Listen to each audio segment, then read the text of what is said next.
I hate his monkey. I hate its continual gabber, and I hate its ugly eyes, and I hate its stupid little red waistcoat. I hate that most of all. But Solstice would tell me off if she knew what I was saying. She'd tell me that hate is a strong word, so let me just say instead that if I had the chance, I'd kill that monkey at the slightest opportunity. Last Wednesday, therefore, when the bespectacled Cudweed spotted me flapping into the dining hall, he wasted no time in shrieking at the top of his voice, "He's out again! Mother, Edgar's escaped again!" Cudweed's not a bad child, really. He has thin, short, sticky hair and thick glasses which make his eyes look very small. He has eaten altogether a few too many of Cook's pies, and while he is not fat, he'd go down a treat on a stranded Antarctic expedition. Most of all, the poor boy is frightened. Always. He is fantastically, extraordinarily, amazingly, award-winningly scared all the time.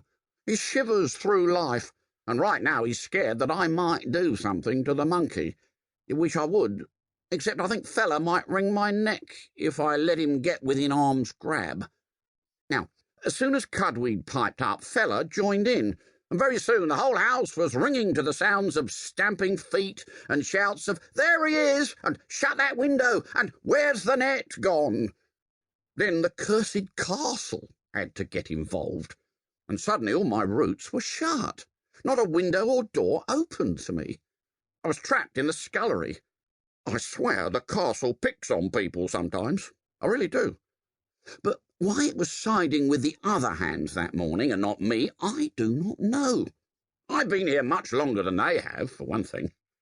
I must have had the whole family and half the kitchen staff staring up at me as I sat on a beam near the ceiling. They shouted and pointed, and I'm not afraid to admit that I got rather cross and turned my back on the lot of them.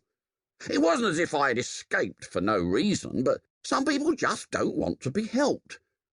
There are times when they simply don't seem to realise that I am their guardian angel. I tucked my beak under my left wing, settled in for a good sulk, had a small rootle, and then it went quiet underneath me, and I heard Solstice call.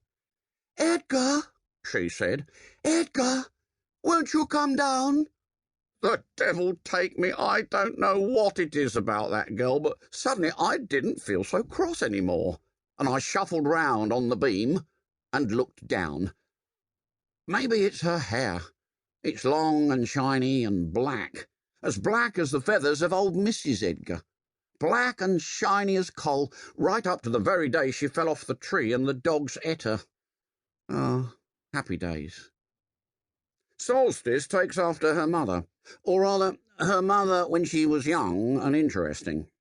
A strange side to the family. Solstice and her mother, and Minty's mother, Grandmother Slivingcough, who lives in an attic high in the castle rafters. She's rarely seen, but that's fine by me, for she is a rather odd old lady, if I may be polite about it. "Come down, Edgar," Solstice said, her voice all lovely like warm milk, and she lifted her arm up towards me. I caved in and jumped down from the beam, landing on her wrist with only a slight stumble. I twitched my beak a bit as if I meant to do it, and let Solstice take me back to the cage in the red room behind the high terrace. There, Edgar," she crooned, and listening to her sweet voice, and being quite an old raven, I began to drift off, and completely forgot why I'd been flapping around downstairs in the first place, what I'd seen out in the grounds, and what I'd smelt in the cellars.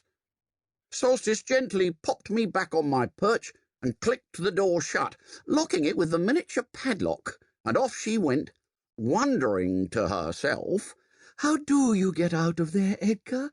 It's like magic." It's true.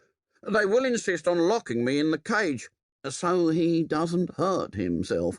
And even Solstice, the smartest of them all, is at a loss to explain my excursions elsewhere.